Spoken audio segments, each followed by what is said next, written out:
Au Moyen-Orient, le golfe arabo-persique s'étire dans une position centrale.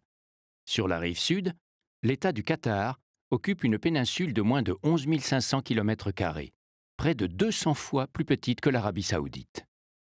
Jusqu'au XXe siècle, la presqu'île a tiré ses principales ressources de la mer toujours proche. Dans sa plus grande largeur en effet, le pays mesure à peine 80 km. Une multitude d'îles gravitent autour d'un territoire qui est pour l'essentiel une vaste plaine désertique. Le climat et l'aridité du sol laissent peu de chance à la végétation sauvage. En hiver, les averses ne sont pas rares. Alors, le désert reprend des couleurs. La gestion rigoureuse de l'eau et sa distribution méthodique permettent au désert de fleurir au plus fort de l'été. Pour sortir de sa coquille, le Qatar a longtemps misé sur l'huître perlière. La perle a lancé l'économie d'un pays auquel la famille Al Thani a donné sa constitution et sa notoriété. Sur la côte Est, la capitale s'est métamorphosée depuis un demi-siècle.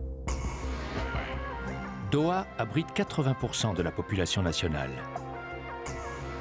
La croissance ultra-rapide respecte les traditions dans un émirat dont l'indépendance a été proclamée en 1971. L'État du Qatar a élevé la santé, le bien-être et l'éducation au rang des priorités nationales. Il en va de même pour l'éducation physique et la pratique du sport. Le pays affiche d'ailleurs ses ambitions à travers l'organisation d'événements sportifs d'envergure internationale. L'enseignement est une autre priorité. Toute la société qatari doit en tirer profit. La femme y trouve les moyens de son émancipation en accédant au savoir et en maîtrisant les techniques modernes. La qualité de l'éducation et les contacts permanents avec l'extérieur assurent au pays la diffusion de ses valeurs dans le monde d'aujourd'hui. Mais la révolution numérique associe les coutumes ancestrales.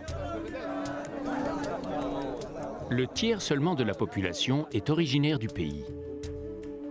Le reste est composé de travailleurs expatriés qui constituent un apport en savoir-faire et en main-d'œuvre indispensable à l'économie nationale. Les coutumes sont celles d'un État où la religion musulmane est pratiquée par la quasi-totalité de la population. Le Qatar est un pays où l'islam est modéré. Les convictions religieuses sont bien intégrées au monde contemporain.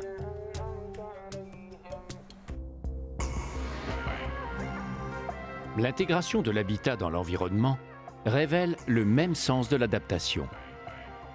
Depuis des siècles, les tribus nomades ont appris à vivre dans un milieu hostile. Sédentarisés, les nomades s'inspirent parfois de leurs tentes pour construire leurs habitations. Pour s'abriter du vent, du sable et du soleil, on n'a pas trouvé meilleure protection. Légèreté et lignes fluides contrastent avec les formes d'une architecture importée par les Occidentaux au début du XVIe siècle.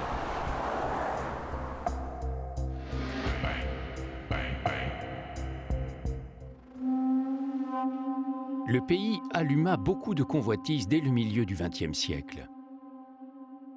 La richesse perlière n'explique pas à elle seule l'intérêt que le Qatar suscita. Une nouvelle perle sortie du sol, un vrai pactole, la troisième réserve de gaz naturel au monde. Le gaz et le pétrole fournissent 85% des recettes à l'exportation. Ils alimentent aussi la production énergétique. Le transport de l'énergie électrique est nécessaire au développement. D'un coup de baguette magique, le désert a changé. Il est parfois difficile de faire la différence entre mirage et réalité. Le dromadaire, le vaisseau du désert, s'est acclimaté à la ville alors que les voitures désormais traversent le désert. De nombreuses implantations industrielles apparaissent qui réclament toujours plus d'infrastructures. Les engins du génie civil accélèrent la cadence.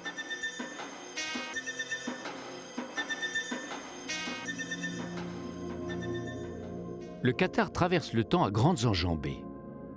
Il relie son histoire millénaire au futur en marche. La croissance économique est soutenue dans un pays qui approche le million d'habitants. Mais la perle du passé n'est pas oubliée. La coquille et son profil harmonieux influencent les urbanistes et les architectes pour dessiner les ensembles immobiliers de demain. On travaille d'arrache-pied à préparer un avenir qui s'impose à l'horizon. Le Qatar a bien préparé le terrain de son envol et l'objectif est ambitieux.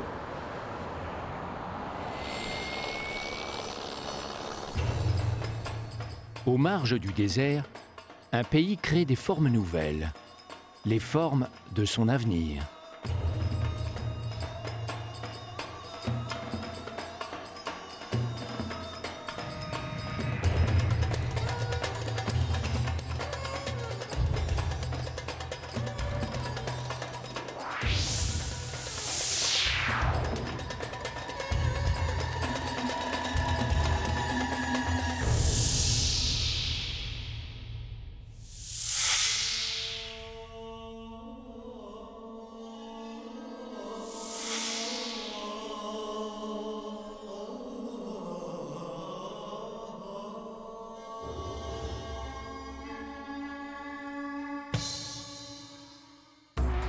Sortie du désert, Doha a été fondée au milieu du XIXe siècle, à l'époque du protectorat britannique.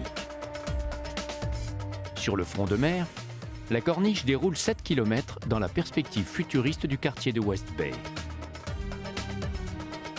Doha n'était à l'origine qu'un petit village de pêcheurs, mais le temps s'est enfui. La corniche est un lieu de rendez-vous pour les flâneurs. Le vendredi, les dohos, les bateaux traditionnels, y débarquent des familles entières. On y vient pique-niquer sur l'herbe au pied des immeubles modernes. Bien qu'aucune restriction vestimentaire ne soit imposée aux femmes, la plupart d'entre elles portent la longue abaya noire.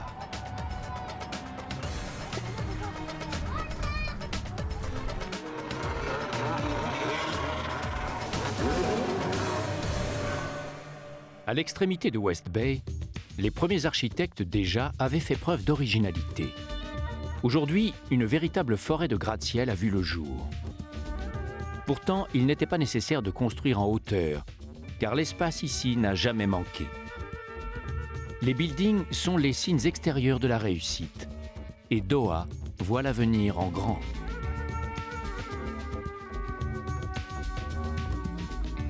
Une architecture sans contrainte a permis de fusionner tradition et modernisme.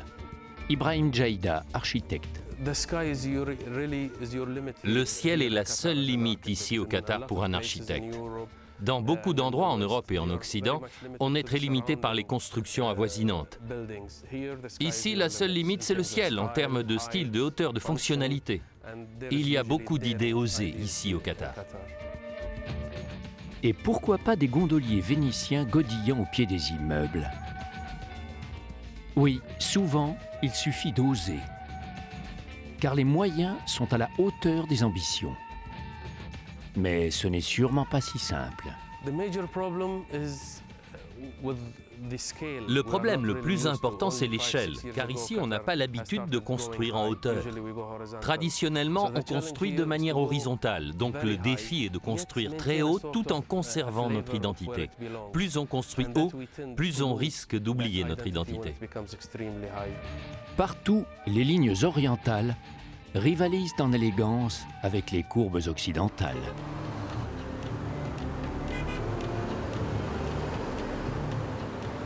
L'économie florissante de l'État du Qatar repose sur des assises solides.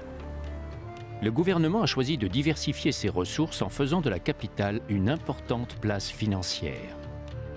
Ainsi, la rue Hamad al-Kabir est-elle devenue la rue des banques, la rue où tout a tendance à prendre la couleur de l'or, même les perles.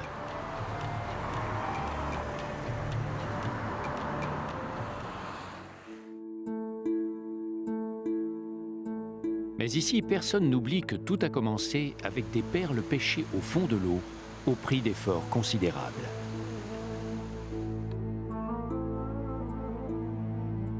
Impossible également d'ignorer l'empreinte musulmane. Elle forme un axe autour duquel le Qatar s'enroule. La spirale du minaret suit la trajectoire d'un monde en mouvement.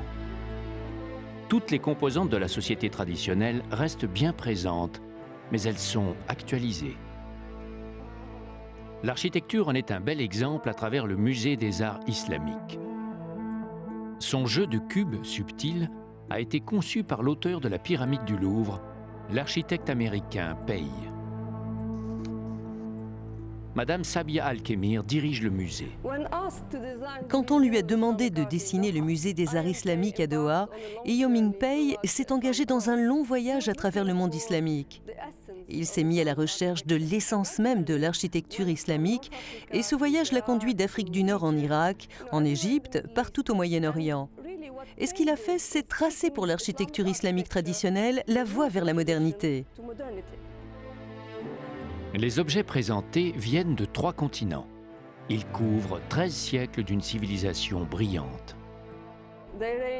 Cela va de la poterie, des objets en verre ou en métal, au tapis.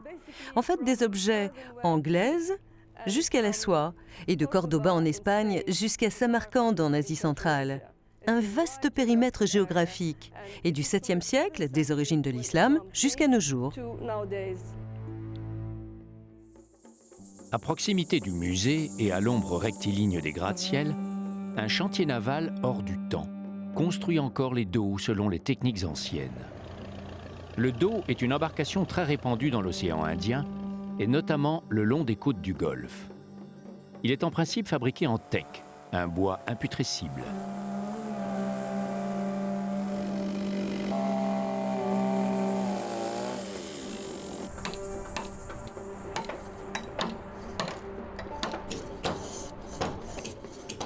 On assemble la coque avec des chevilles de bois en donnant une forme carrée à la poupe. Le bois de teck a la propriété de durcir lorsqu'il est mouillé. L'étrave du dos a imprimé sa forme dans le ciel.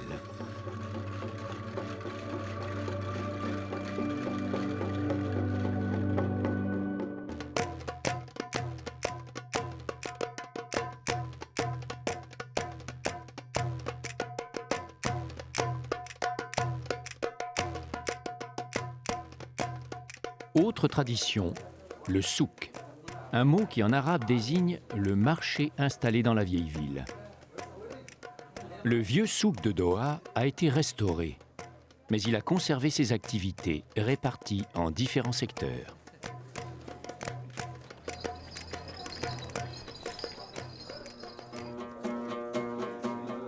Instruments de musique traditionnels, confection du pain traditionnel. Tout ici fait référence au passé local. Au souk aux bijoux, les pierres et les métaux précieux sont travaillés par les joailliers qataris depuis des générations. Les artisans ici ont très tôt disposé d'un matériau apprécié dans le monde entier, les perles naturelles. Aujourd'hui, les perles sont importées. Descendant d'un pêcheur de perles, vendeur de perles, un artiste réalise d'étonnants tableaux en bois en exploitant les nuances de différentes essences. Ses œuvres rappellent parfois le dur métier de ses ancêtres. Il rehausse ses compositions de perles véritables avec un sens inouï du détail. Un travail d'une grande finesse. Dans cet art du bois, il y a 2 choses. L'art de sculpter, par exemple pour faire l'image de l'émir, et l'autre, c'est assembler les pièces de bois de différentes couleurs. Il y a un très grand nombre de pièces de bois dans ces portraits. Une représentation en 3 dimensions, plus expressive qu'une photo. Dans le souk aux fruits et légumes, on est surpris par la variété des espèces et des couleurs quand on connaît les limites de l'agriculture au Qatar. La plupart des produits arrivent sur les étals en provenance du monde entier. Une infime minorité de la population travaille dans le secteur agricole. Les marchandises encombrantes ou remuantes sont proposées à la vente dans un autre souk. L'éprouvant climat désertique et l'absence d'herbage entravent le développement de l'élevage. Les souks traditionnels cohabitent désormais avec les souks contemporains. Formes modernes, formes exotiques.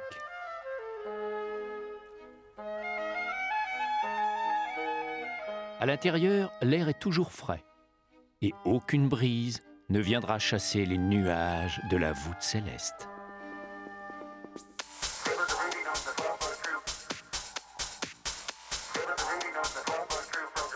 Les centres commerciaux sont de gigantesques bulles d'air conditionné. Des bulles affranchies des contraintes de la géographie. Peu importe la température extérieure, le patin à glace fait tourner les têtes. Mais rien ne peut refroidir l'attrait des Qataris pour les produits de consommation.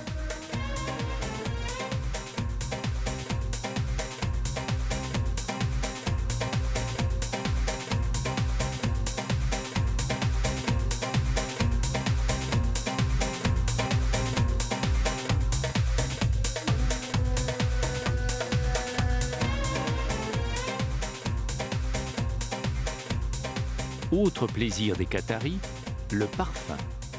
Le mot parfum désignait à l'origine des substances aromatiques que l'on brûlait. Le parfum est connu au Moyen-Orient depuis l'Antiquité. Les traditions s'entretiennent avec soin au Qatar. Le pays n'est pas replié sur lui-même pour autant. Il est résolument tourné vers l'avenir et vers l'extérieur. C'est précisément le but de la chaîne de télévision Al Jazeera, créée en 1996 par la volonté de l'émir. La chaîne d'information est devenue l'une des plus diffusées au monde, tout en éclairant l'actualité du point de vue arabe. La chaîne a élevé un monument à la mémoire des journalistes tués en mission. Le mur de la liberté rappelle l'engagement des journalistes et les risques de leur métier. Un musée a été aménagé, rassemblant les souvenirs des journalistes de la chaîne morts au service de l'information.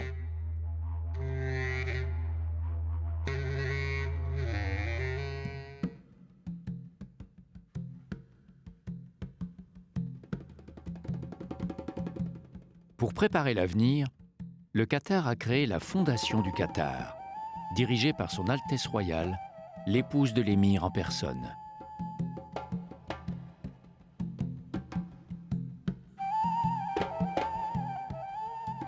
En reprenant les lignes de l'architecture traditionnelle, mais aussi en sollicitant les maîtres de l'architecture contemporaine, un immense complexe a été érigé, Education City. L'idée était simple, mais audacieuse. Fonder un campus, non pas en faisant appel à une seule université, mais en regroupant sur le même site quelques-unes des meilleures universités du monde. Les moyens investis, les techniques de pointe et les professeurs recrutés à travers le monde ont rapidement donné à l'ensemble une réputation internationale. Pour s'ouvrir sur le monde et mieux le comprendre, les couleurs vives sont toutes indiquées lorsqu'on cherche à intéresser les enfants. L'ouverture d'esprit et la tolérance sont les objectifs qui ont motivé la création d'Al Jazeera Children Channel. La chaîne vise l'éducation et le divertissement des enfants arabes. Elle est dotée de moyens qui lui permettent de produire de nombreux programmes ludo-éducatifs.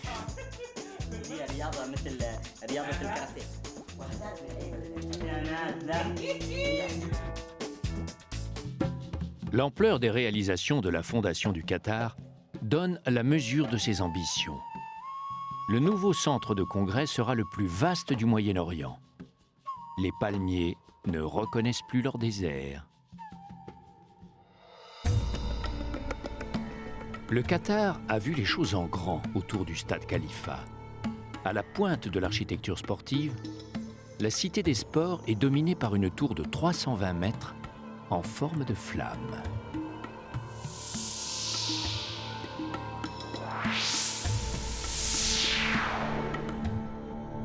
La qualité des installations sportives est un atout pour le pays qui a organisé les Jeux asiatiques en 2006. Le Qatar rêve déjà aux Jeux olympiques.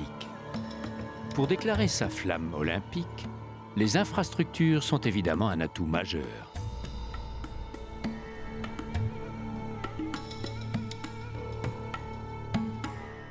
Le Qatar dispose également d'un outil pédagogique unique appelé Aspire.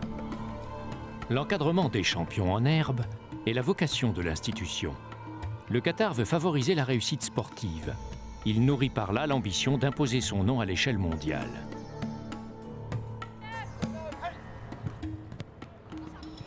Dieter Hackfort est un dirigeant d'Aspire.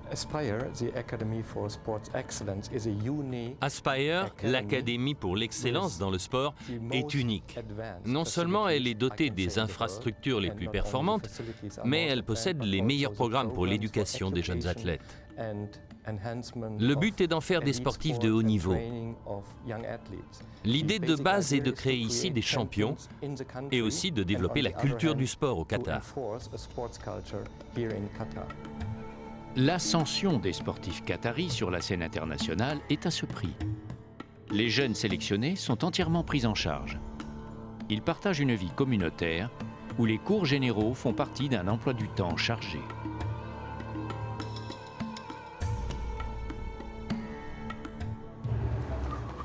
Le sport ici contribue à créer des formes nouvelles, les formes de l'avenir.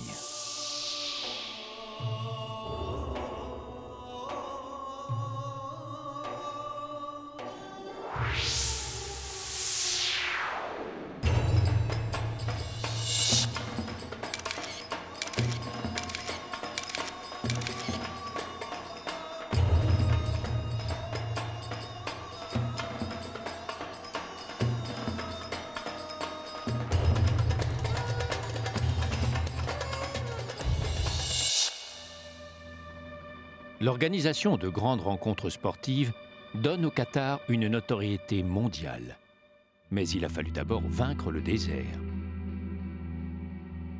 Le Golf Club de Doha organise les Masters du Qatar, une compétition internationale de renom. La performance est remarquable car le parcours de 18 trous a prévu les canards en plein désert, tout en intégrant les cactus. Sur le luxueux gazon, on pourrait confondre balles et perles.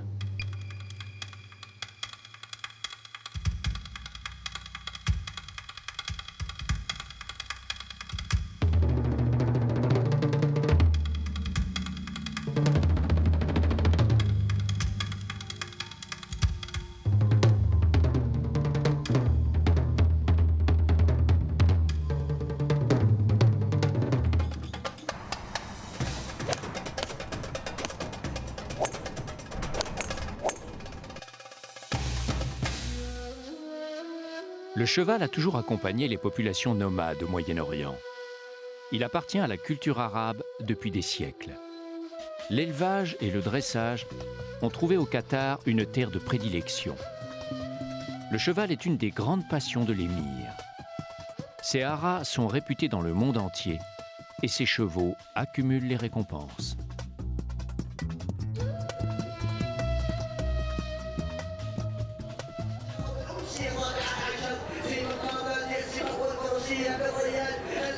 Le goût de la compétition commence à mobiliser les Qataris. La présence prolongée des Anglais dans le pays explique pour une large part l'attrait pour les courses hippiques.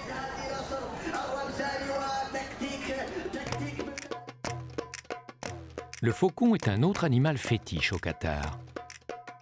Il est uni à son maître par une sorte de complicité. Les faucons ont leurs hôpitaux avec salles d'attente. L'oiseau se blesse souvent, car il chasse en percutant ses proies à grande vitesse. Les fractures sont fréquentes. Les interventions chirurgicales sont réalisées sous anesthésie. Ces petites blessures ici ont été causées au cours de l'entraînement, au moment où il s'est posé au sol ou lorsqu'il a attrapé un pigeon ou un oiseau dans le désert. Il a dû toucher une pierre. L'opération se déroule sous le regard inquiet du propriétaire. Le faucon dressé a une grande valeur, affective et pécuniaire. Autre type d'intervention, le remplacement d'une plume. On sectionne la plume abîmée.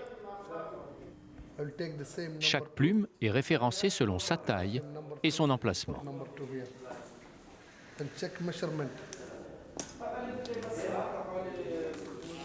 La tige se glisse tout simplement dans l'aile. Pas besoin de fixation. Le faucon se réveille, prêt à reprendre du service.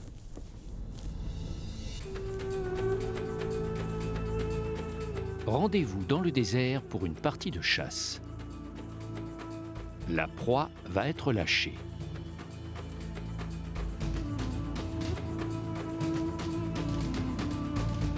Le faucon s'élance. Le fauconnier garde le contact visuel. Le rapace fond sur sa proie qui n'a aucune chance. Le faucon est l'animal le plus rapide de la création.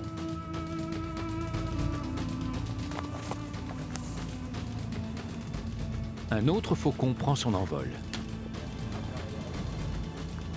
Mais bientôt, le rapace disparaît. Heureusement, le fauconnier a plus d'un gadget dans son 4x4.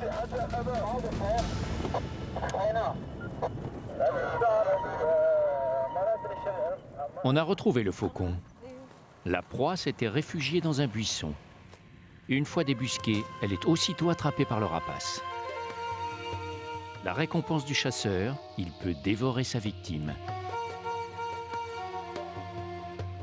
Mais pourquoi ne l'a-t-il pas attrapé plus tôt ? C'est à cause du vent qu'il a mis longtemps à l'attraper. Autrement, il l'aurait attrapé facilement. Une antenne et un émetteur ont permis de localiser le faucon.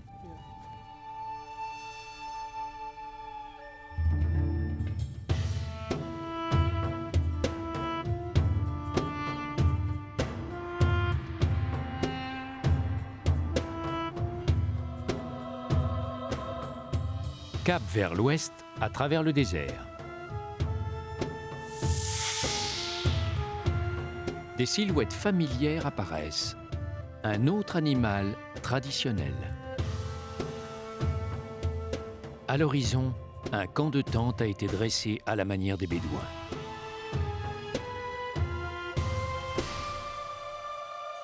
Les Qataris restent très attachés au mode de vie et aux coutumes ancestrales, sans qu'ils renient pour autant les avantages du monde moderne. Dans le camp, l'habituelle répartition des tâches est respectée. Ce sont les femmes qui confectionnent les ornements portés par les dromadaires. Elles préparent aussi les awamats, les beignets, et les plats traditionnels. Tout le monde est là en l'honneur de l'animal qui a permis l'existence dans le désert, le dromadaire.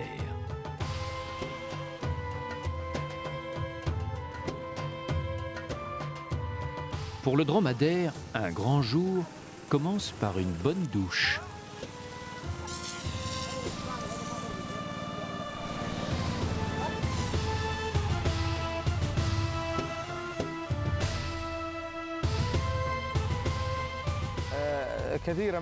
Il y a beaucoup de gens qui aiment les dromadaires.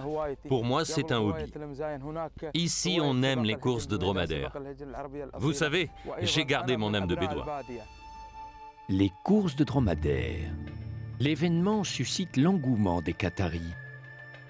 On commence par un petit échauffement. Une silhouette étrange est apparue sur les champs de course. Un robot que l'on habille d'une casaque de jockey.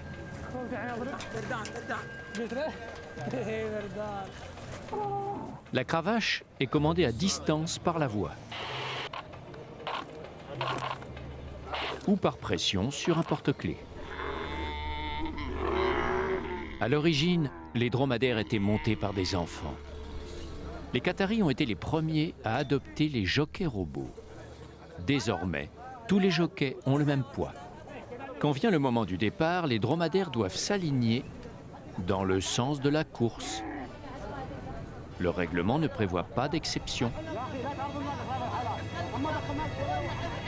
Tout rentre vite dans l'ordre.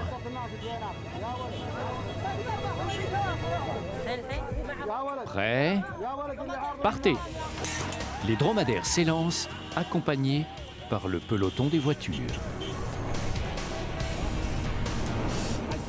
La piste est bordée de 2 voies où les propriétaires pilotent à la fois leur véhicule et leur champion.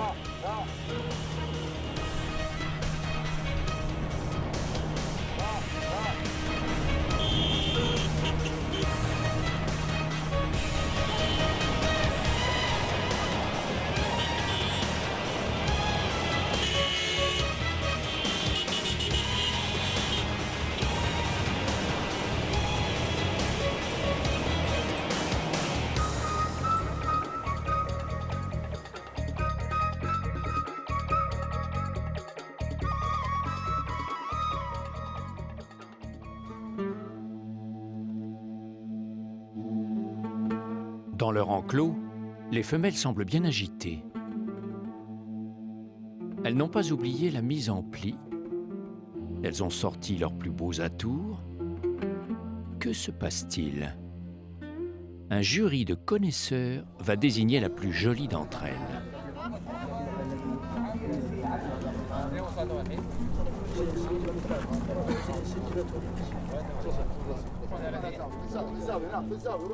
L'allure générale et de nombreux détails font l'objet d'une notation rigoureuse.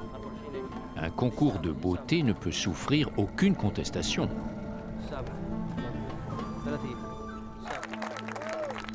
Et la gagnante est...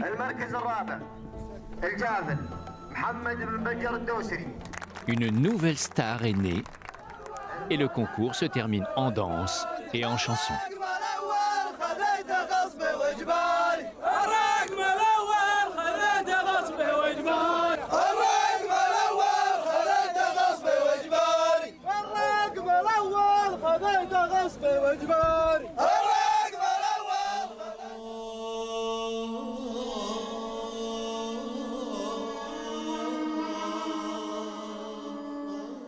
Plus à l'ouest, sur le site de Zikrit, le vent chargé de sable sculpte la roche calcaire selon sa fantaisie. Dans les jeux d'ombre, les formes se renouvellent sans cesse.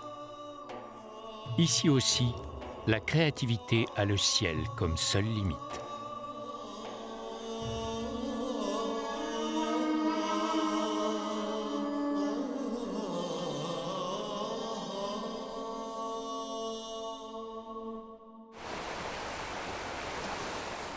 La côte ouest est baignée par le golfe de Bahreïn.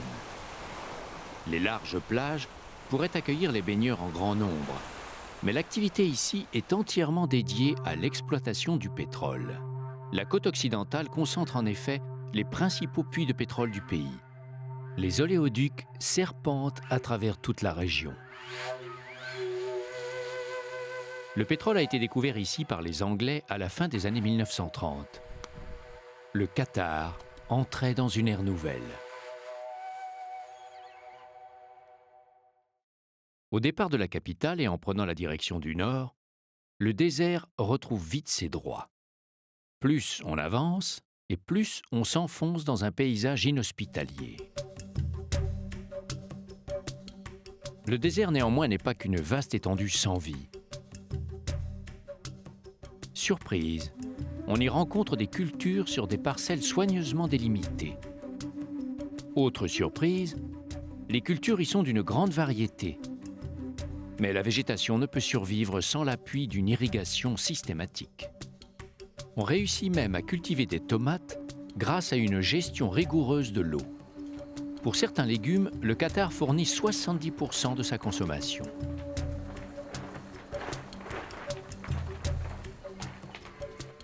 Étonnant, on élève dans le désert des vaches laitières, un animal dont la résistance à la chaleur n'est pas le point fort. Et pourtant ça marche, surtout lorsqu'on décide de faire appel à la technologie. Lorsque la chaleur risque d'indisposer les vaches, des humidificateurs entrent en action et les stores sont baissés.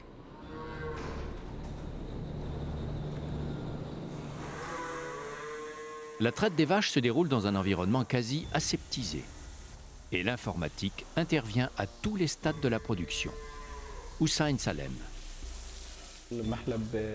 La traite des vaches est organisée par ordinateur, ce qui permet d'optimiser la quantité et la qualité du lait. La technologie aide aussi à rationaliser l'ensemble du travail de la ferme. Certaines opérations restent manuelles, mais c'est l'ordinateur qui détermine la quantité de lait à prélever.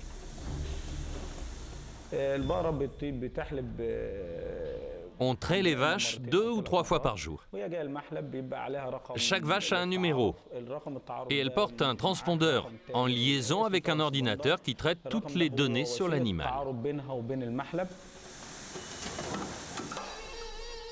Autre type d'élevage, l'oryx.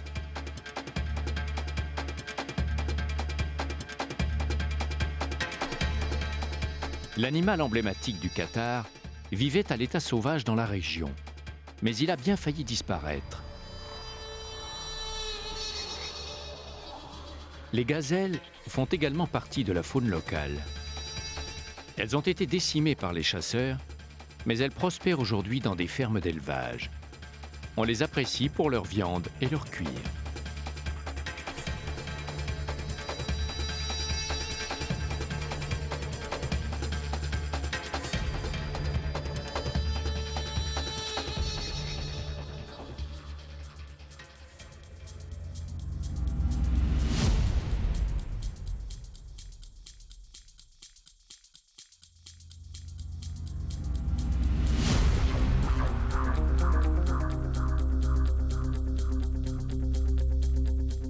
Les îles qui bordent le littoral accueillent les oiseaux de passage. Une épaisse mangrove, par endroits, fait obstacle au désert.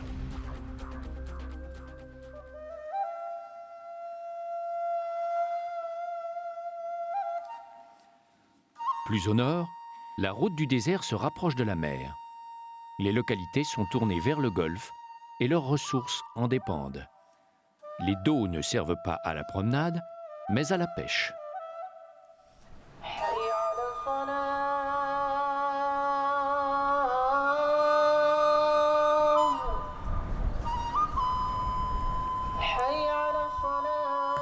Le port d'Al Ruwais pointe à l'extrémité nord de la péninsule. La pêche est une activité traditionnelle au Qatar. Aujourd'hui, ceux qui en vivent sont des travailleurs immigrés. Défense contre les dangers venus de la mer, le fort de Al-Zoubara fut érigé en 1938. Le Qatar répondait alors aux fortifications construites par le Bahreïn.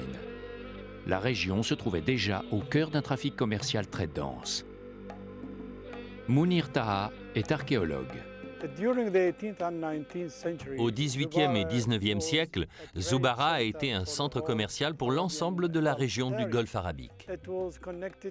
Zoubara était en contact avec Bassora au nord, Oman au sud, et de là avec l'Afrique de l'Ouest, et vers l'est avec la vallée de l'Indus, et même la Chine. À l'intérieur du fort sont exposés les objets trouvés lors de fouilles pratiquées dans les ruines de la localité. La ville a connu jadis une activité intense. Il y avait un port important à Zoubara, mentionné dans les livres d'histoire. Zoubara était aussi connu pour l'industrie perlière. Les perles étaient exportées vers de nombreux pays. Zoubara était un port international où on pouvait utiliser toutes sortes de devises. La cité de Al-Zoubara, protégée par des remparts dès le XVIIIe siècle, était idéalement située. L'importance du site prouve que l'ouverture du pays au monde extérieur n'est pas que de l'histoire récente. En direction du sud, il suffit de parcourir 75 km à peine pour atteindre l'Arabie saoudite. Le sud est une région où le désert impose sa loi dès que l'on quitte la capitale. La route ne rencontrera plus d'obstacles à part les immenses dunes de sable. Seules les lignes de la côte arrêtent le désert.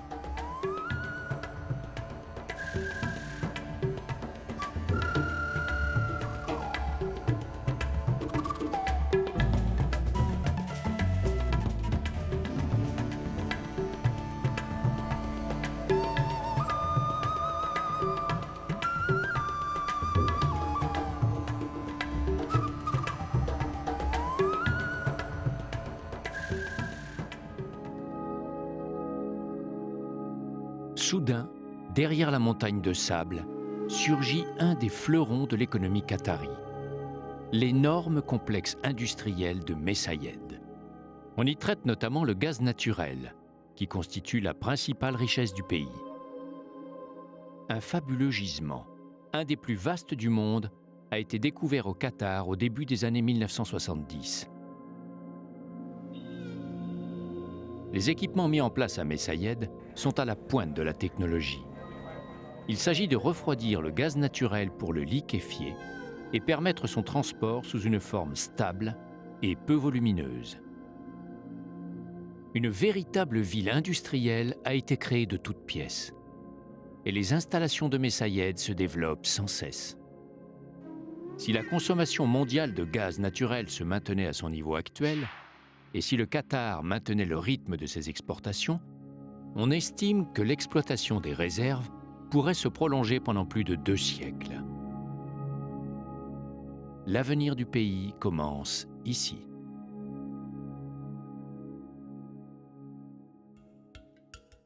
Vers le sud, le plus simple est de garder la côte en ligne de mire.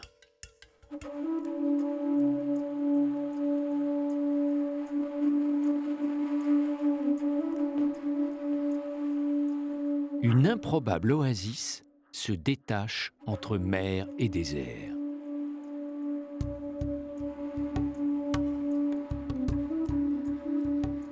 Une oasis de confort et de tranquillité. Mais soudain, des cavaliers bédouins apparaissent en costume d'apparat. Les couleurs nationales flottent fièrement.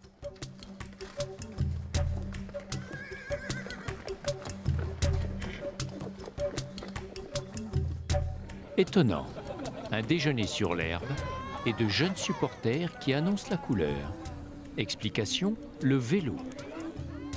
En janvier, le Tour du Qatar prépare la saison cycliste sous la direction de l'ancien champion Eddy Merckx. Je pense que pour préparer une saison, c'est l'idéal. Les étapes ne sont pas trop longues, les coureurs sont logés chaque jour dans le même hôtel.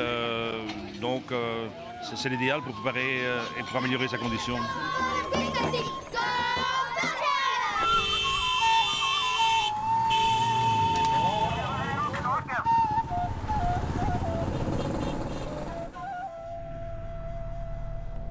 C'est le seul endroit du pays où le paysage ondule sous les Barkhanes, ces dunes de sable en forme de croissant.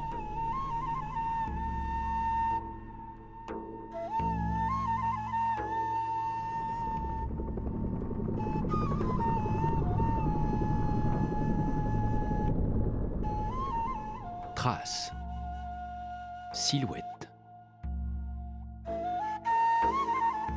formes.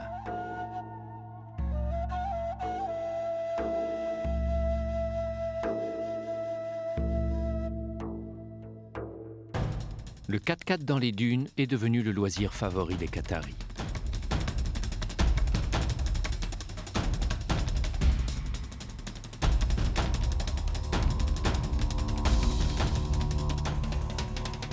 Le terrain de jeu est infini. Ce qui est le plus intéressant, c'est de trouver des dunes où personne n'a jamais roulé. Trouver des terrains nouveaux, c'est un vrai hobby, vous savez.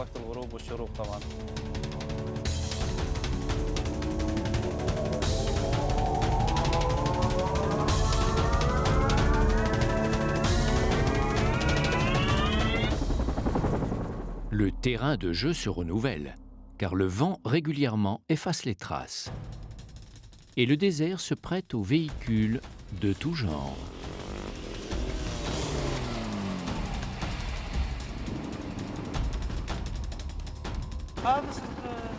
C'est comme un safari, on part d'un endroit et on va à un autre.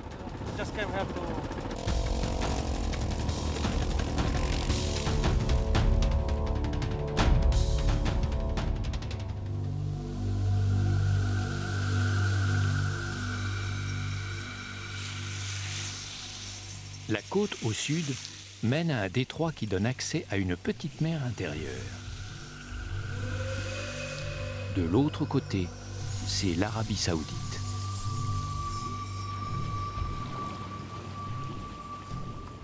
Des tentes ponctuent l'immensité. Pour quelques heures ou quelques jours, certains Qataris viennent y communier avec le désert. Une manière de retrouver les origines. Ce qui ne veut pas dire renier le monde moderne.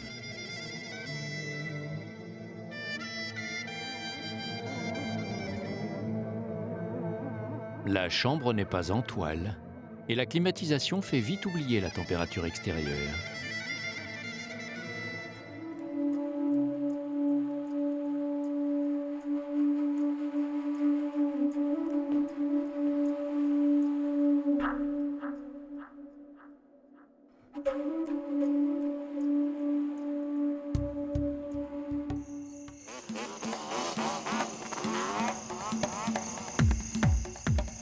La nuit tombe. Pour les aventuriers d'un jour, il est temps de regagner le monde contemporain.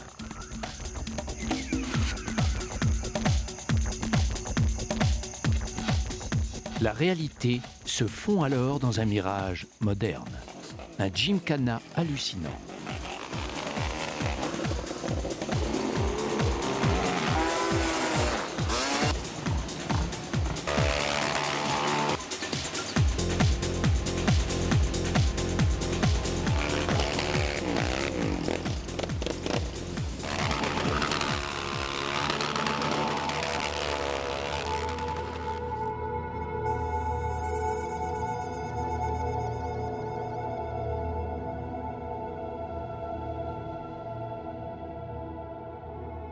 La lune allume sur Doha des rangs de perles.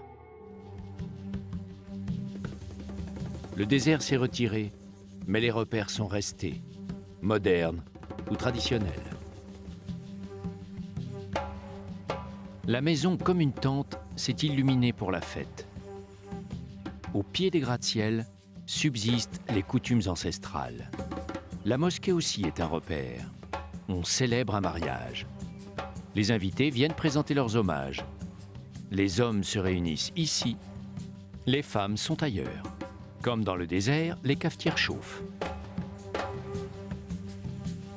L'encens reste une marque de bienvenue.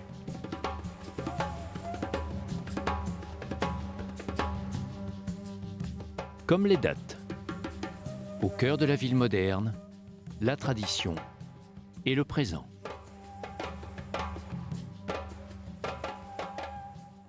Les perles de lumière amènent au spectacle des danses traditionnelles. Une danse bédouine réservée aux grandes occasions, la danse du sabre.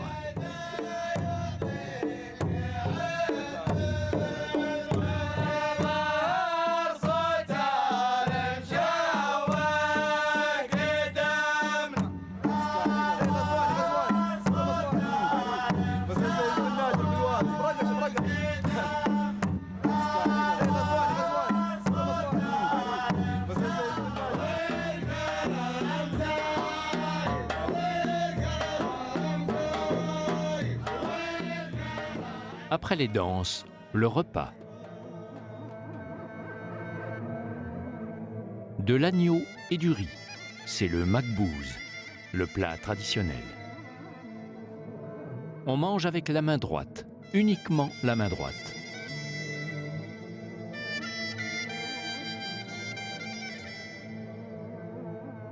Demain, pour le marié, commencera une vie nouvelle. Dans l'ombre ou la lumière, le Qatar est en passe de réussir son pari. Concilier identité et modernité. Comme un rêve éveillé, le pays émerge tout droit du désert. Presque sans transition de la tente au gratte-ciel, il est entré dans une époque nouvelle.